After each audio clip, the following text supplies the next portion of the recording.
السلام علیکم ویورز. پہلا سوال ہے قرۃ العین ہیں لنڈن برطانیہ سے. وہ کہتی ہیں کہ جی بی بی سی کی اردو ویب سائٹ پر میں نے ایک مضمون پڑھا جس میں لکھا تھا کہ وزیر اعظم عمران خان بھی عشق رسول کے دعوے دار ہیں اور تحریک لبیک والے بھی عشق مصطفیٰ کے نعرے لگاتے ہیں، مگر ان دونوں عاشقان رسول کی آپس میں نہیں بنتی اور یہی مسئلے اور فساد کی جڑ ہے. کیا آپ اس جملے سے اتفاق کرتے ہیں؟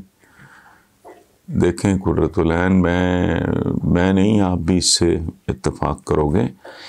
یہ بیسیکلی ایک انتہائی کمزور اور ڈھیلا ڈھالا جملہ ہے. اس کی وجہ ہے اختلافات کی نوعیت بالکل مختلف ہے. اس کی وجہ یہ ہے کہ کوئی مسلمان حضور صلی اللہ علیہ وآلہ وسلم سے محبت کے بغیر مسلمان ہو ہی نہیں سکتا. حتیٰ کہ جو بہت گناہ گار، میں نے پوری زندگی میں انتہائی جو موسٹ ماڈرن یہ وہ سارے سلسلے ہیں لوگوں کے درمیان بھی when it comes to our prophet peace be upon him، تو ادھر تو سوال ہی نہیں پیدا ہوتا. اور میں نہیں آج تک یہ فیصلہ کر پایا کہ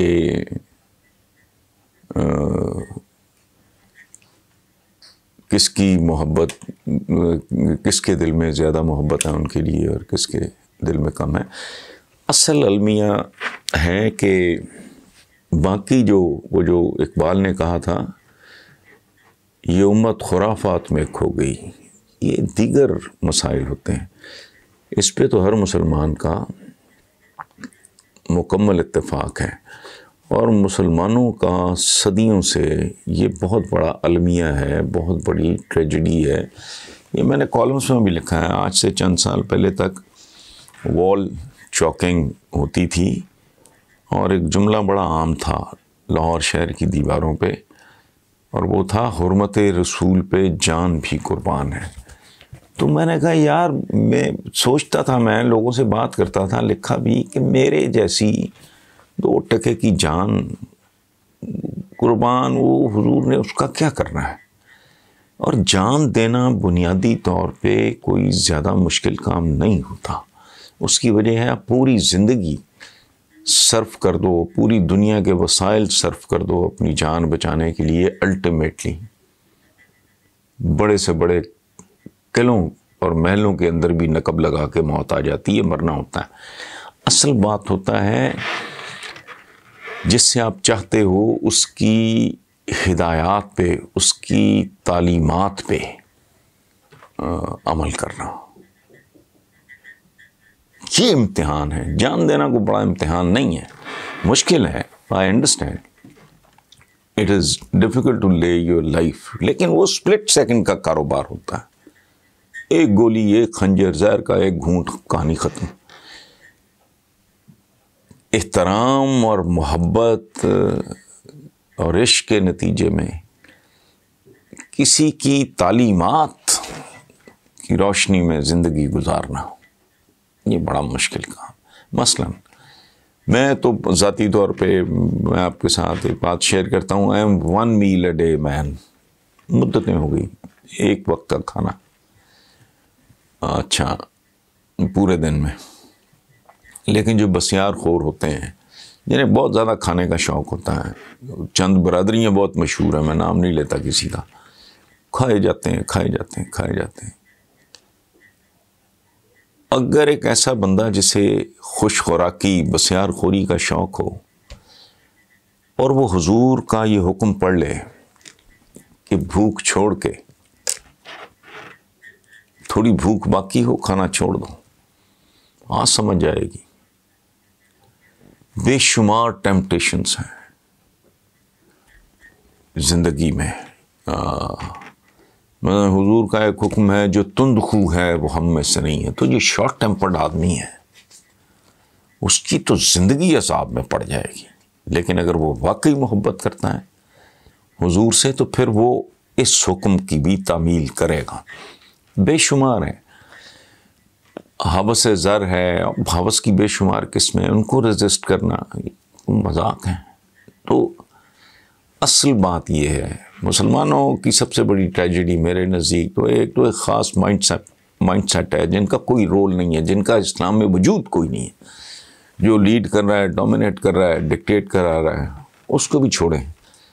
میرا آپ کا ہم جیسے عام لوگوں کا امتحان جو ہے وہ یہ ہے کہ ان سے عشق اور عاشقی اور محبت کا مطلب کیا ہے. میں اپنے ماں باپ سے بہت، ہر بندہ اپنے ماں باپ سے محبت کرتا ہے، احترام کرتا ہے، بات میں ان کی ایک نہ مانوں تو لعنت نہیں مجھ پہ. بہرحال تو یہ ادھوری بات ہے، کیونکہ عشق رسول پہ تو کوئی ڈبیٹ ہے ہی نہیں. وہ نہ تحریک لبیک والوں کی، نہ عمران خان کی، نہ نواز شریف کی، نہ آصف زرداری کی. اس معاملے میں نہیں.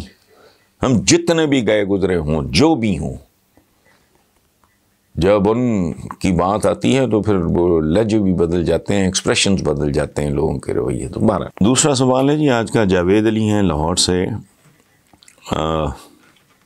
وہ کہہ رہے ہیں جی تحریک لبیک پاکستان کو ایک بار پھر سیاسی جماعت قرار دے دیا گیا ہے. ہم نے دیکھا کہ پچھلے انتخابات میں اس جماعت نے اچھی تعداد میں ووٹ حاصل کیے اور اس کے امیدوار اسمبلیوں تک بھی پہنچے. کیا اگلے انتخابات میں بھی تحریک لبیک بڑی سیاسی جماعت بن کے ابھرے گی؟ ان کا مستقبل کیا ہے؟ جاوید علی صاحب، پہلی بات تو یہ ہے کہ کسی بھی انسان کے مستقبل کا دار و مدار، یہ میں اکثر یہ بات کرتا ہوں، میری اب تک کی زندگی کی یہ جو آبزرویشن ہے وہ میں آپ کے ساتھ شیئر کرتا ہوں، اور تاریخ پوری کی، افراد کا، قبیلوں کا، اقوام کا مستقبل جو ہے نا،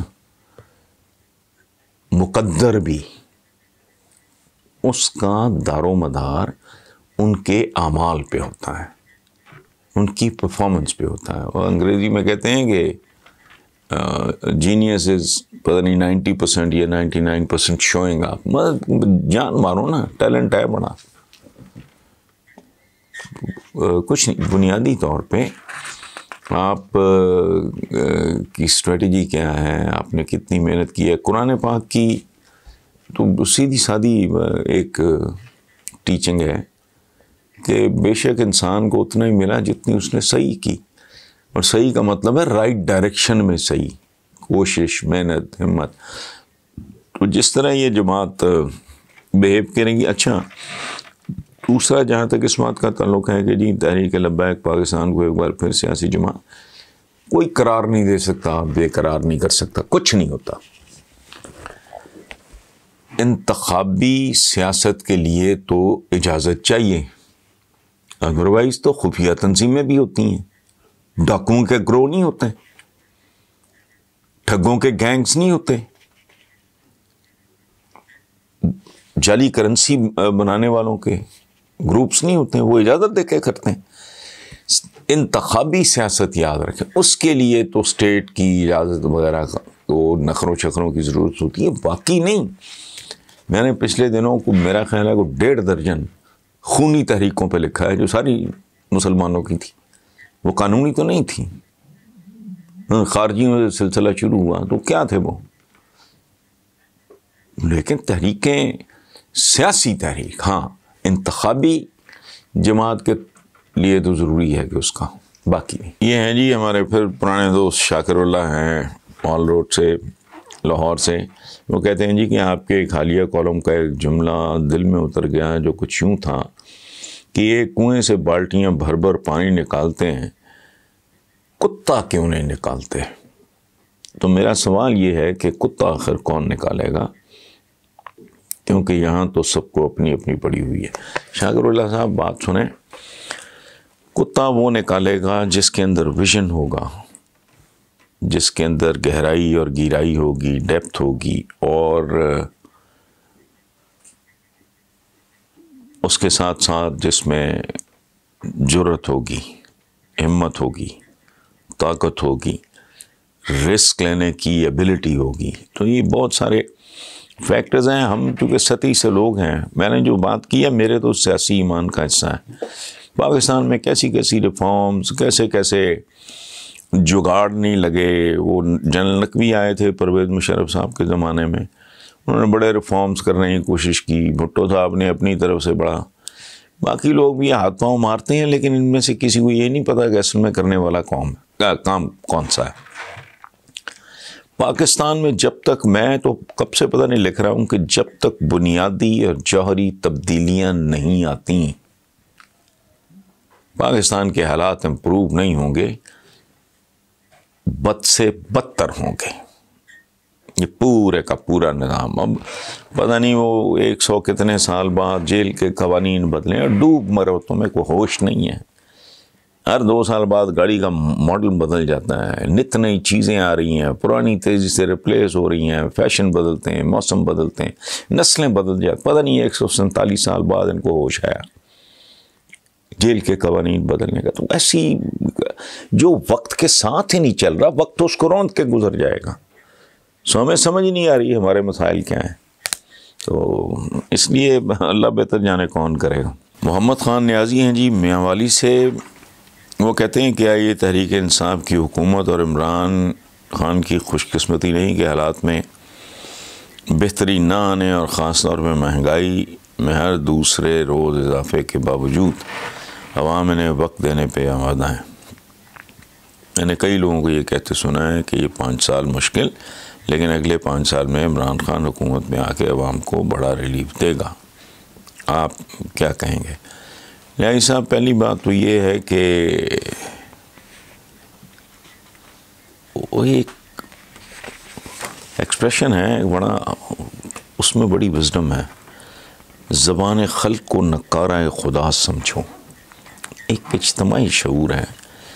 اچھا، یہ عمران خان کی شخصیت پہ اعتماد کہہ لیں، جو بھی کہہ لیں، مجھے نہیں پتہ، لیکن as a humble student of economics اور تھوڑی سی جو میری جان پہچان ہے عمران کے ساتھ، جتنا میں اس کو تھوڑا بہت جو جانتا ہوں، اس کی بنیاد پہ مجھے یہ بات لاجیکل لگتی ہے. یہ پرانے زخم ہیں، یہ اس طرح نہیں ہوتا. کیا آپ نے کب ہوتا ہے، کہتے ہیں نا جی کہ بچپن کی چوٹیں جو ہیں وہ بڑھاپے میں بولتی ہیں. بعضوں کو چوٹ لگی ہوتی ہے وہ 10 12 14 15 16 18 سال کی عمر میں، وہ 60 65 سال کی عمر میں چیخیں نکلوا دیتی ہے. سو اس ملک کے ساتھ جو کچھ ہو چکا ہے، کرنے والے کر چکے ہیں، اب تو بات کرتے ہوئے بھی شرم آتی ہے. تو اس کی قیمت چکا رہے ہیں عوام، اور بے شمار لوگ میرا خیال ہے اس بات کو جان چکے ہیں، سمجھ چکے ہیں کہ it is not basically his fault. بے شمار غلطیاں وہ ڈیفینیٹلی پی ٹی آئی کی گورنمنٹ کر رہی ہے، عمران کر رہا ہے وہ اپنی جگہ پہ، لیکن اس معاملے میں سوال ہی نہیں پیدا ہوتا. تو یہ آپ یوں سمجھ لیں کہ جی ہمارا اجتماعی شعور جو ہے، اور آپ کا سوال سن کے مجھے بھی تھوڑی ہمت ملی ہے کہ اس کا مطلب ہے ہم عجلت پسند جلد باز قسم کے لوگ ہیں، ادھر ڈالو ادھر نکالو ٹائپ ہمارا ہے.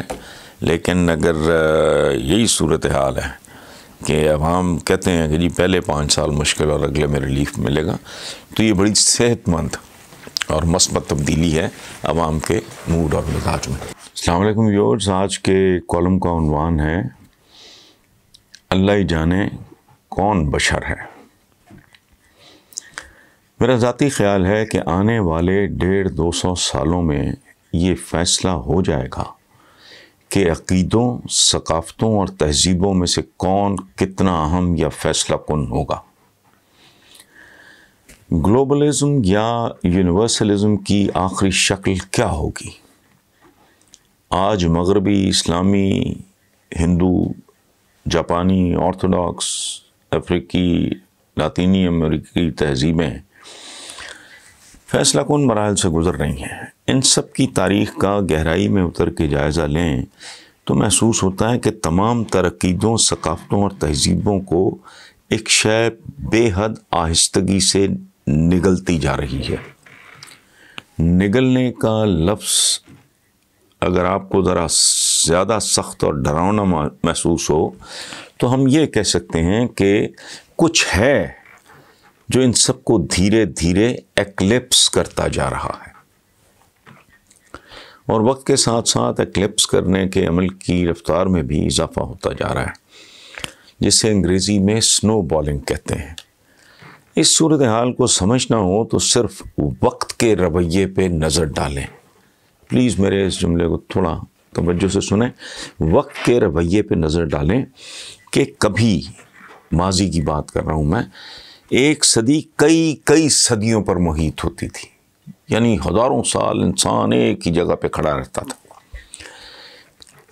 ایک صدی کئی صدیوں پہ محیط ہوتی تھی کیونکہ انسان نقطہ انجماد پر تھا، بالکل منجمد حالت میں۔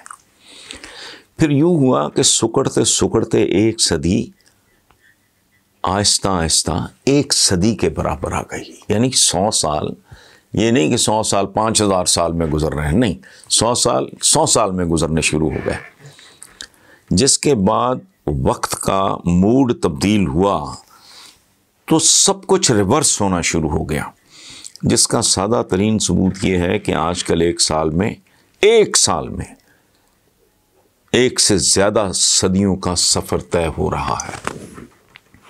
انسان وہاں پہنچ چکا ہے۔ کیا عرض کیا میں نے کہ صرف ایک سال میں کئی صدیوں کا سفر طے ہو رہا ہے۔ میں ایک چھوٹی سی مثال آپ کو دیتا ہوں۔ کل کی بات ہے، ٹیلی گراف، ٹیلی پرنٹر، ٹیلیکس، پیجر، پھر فیکس کے بعد یہ قیامت جسے سیل فون کہتے ہیں ہمارے سامنے کی باتیں ہیں۔ اور آج کل تو کچھ افسانوں اور الف لیلوی کہانیوں کے مطابق وہ وقت بھی دور نہیں جب کسی آلے کی ضرورت بھی نہ رہے گی، اندر کہیں، ہم سب کے اندر کہیں ایک چپ لگی ہوگی، اور آپ کا کوڈ سوچتے ہی وہ چپ مجھے آپ سے ملا دے گی اور ہم باتیں کر رہے ہوں گے۔ آج کے بیشتر اہم پروفیشنز خواب و خیال بھی نہ رہیں گے، پائلٹ سے لے کے لائرز تک، لائر سے لے کے ڈاکٹرز تک، ڈاکٹر سے لے کے ڈرائیورز تک، یہ ختم ہو جائیں گے آنے والے دنوں، یہ میں نہیں کہہ رہا۔ اچھا، جیسے کل تک، اچھا اس کی مثال ہے ہمارے سامنے، جیسے کل تک ہاتھیوں کے لیے محاوت ہوتے تھے، جیسے آج آپ ڈرائیور رکھتے ہو، ڈولیوں کے لیے کہار ہوتے تھے، دلہنیں ڈولیوں میں جاتی تھیں، بچھانے کے لیے چاندنیاں ہوتی تھیں، جلانے کے لیے پاتھیاں ہوتی تھیں گوبر کی، سلانے کے لیے نانیوں کی اور ماؤں کی لوریاں ہوتی تھیں، پینے کے لیے کٹوریاں ہوتی تھیں، دھننے کے لیے، روئی دھننے کے لیے سردیوں کی آمد کے ساتھ ہی پینجے آیا کرتے تھے جو روئی کو دھنا کرتے تھے، مچھروں سے بچاؤ کے لیے مسہریاں ہوتی تھیں، آمد و رفت کے لیے گڈے اور گھوڑیاں ہوتی تھیں۔ ایک صدی سے بھی کہیں کم مدت میں یہ سب کچھ درم برم ہو گیا اور ان سب چیزوں کا نام و نشان مٹ گیا۔ مثلا آج کل مشق اور ماشکی کسی بچے سے 18 20 25 30 سال کے بندے سے پوچھیں کہ ماشکی اور مشق، سوال ہی نہیں پیدا ہوتا، کانسیپٹ ہی کوئی نہیں ہے۔ اچھا، اور اب ایک صدی سے بھی کہیں کم مدت میں یہ سب کچھ ختم ہو گیا، اور آج ایک صدی ایک دن کی قید میں پھڑ پڑا رہی ہے، اور یہی وہ عمل ہے جس کو ضربیں لگتے دیکھنے کے لیے کوئی شاہ دماغ ہونا ضروری نہیں ہے، اور نہ ہی یہ سمجھنے میں مشکل ہونی چاہیے کہ آئندہ 150-200 سال میں سائنس اور ٹیکنالوجی عقیدوں، تہذیبوں اور ثقافتوں کے ساتھ کیا کچھ کر سکتی ہے۔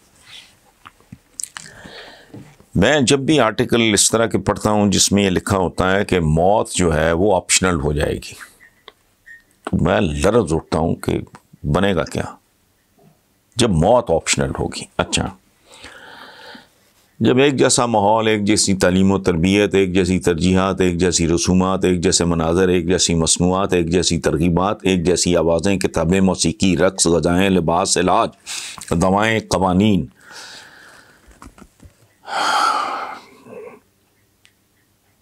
ہوں گے تو کیا ہوگا؟ ابھی کل کی بات ہے، تصویر حرام تھی، آج ہم پاسپورٹ کے بغیر ویزے اور سفر کا سوچ بھی نہیں سکتے۔ اچھا فرمایا کفر پہ قائم معاشرہ تو زندہ رہ سکتا ہے، ظلم پہ قائم معاشرہ نہیں۔ تو کوئی مجھے سمجھائے کہ اگر ظلم پہ قائم ایک انسانی معاشرہ زندہ نہیں رہ سکتا تو ظلم پہ قائم پوری انسانیت کیسے زندہ رہ سکتی ہے؟ آج نہیں تو کل یہی سائنس اینڈ ٹیکنالوجی ظلم کے لیے ضرب عظیم ثابت ہوگی۔ اس پہ روشنی ڈالنے سے پہلے ہمیں یہ یاد کرنا ہوگا کہ دوسری جنگ عظیم کے بعد فاتحین نے اقوام متحدہ سے لے کے ورلڈ بینک تک جو ادارے قائم کیے وہ بنیادی طور پہ ان کی مضبوطی اور تحفظ کے لیے تھے۔ باقی سب ایکسٹراز اور ٹیکنالوجی ایکسٹراز اور آلسو رین ٹائپ مخلوق ہے پوری دنیا، یعنی ظلم۔ مختصر یہ کہ یہی سائنس اور ٹیکنالوجی ہوگی جو اونچ نیچ قائم رکھتے ہوئے ظلم سے پاک گلوبل معاشرے کے جنم کو ڈکٹیٹ کرائے گی۔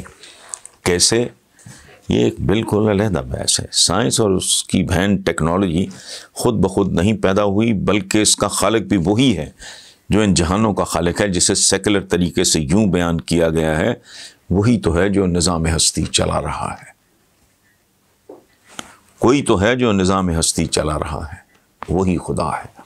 دو ہی صورتیں ہیں، اول سائنس اور ٹیکنالوجی کو یکسر مسترد کرتے ہوئے صحراؤں جنگلوں کی طرف نکل جاؤ اور ایک نئی دنیا آباد کرو جو بنیادی طور پہ وحشیوں اور جانوروں کی دنیا ہوگی۔ دوسری صورت ہے عصر حاضر اور اس کے تقاضوں کو سمجھیں، کیونکہ یہ ممکن نہیں کہ ان سے استفادہ بھی کریں اور اس کا انکار بھی، اور اس حقیقت کو کوئی ذی شعور جھٹلانے کی حماقت نہیں کر سکتا کہ اگر جدید سائنس اور ٹیکنالوجی کو اپنانا ہے تو اس سے جڑی تہذیب اور ثقافت سے بھی مفر ممکن نہیں۔ انسان ایک رنگ میں رنگے جا رہے ہیں اور کوئی دنیاوی طاقت اسے ریورس نہیں کر سکتی کہ یہ سب کچھ خالق کے حکم سے ہی ساؤنڈ بیریئرز توڑ چکا۔ 100-150 سال بعد کی دنیا کیسی ہوگی؟ ٹھنڈے دل سے اس پہ غور کریں۔ Thank you.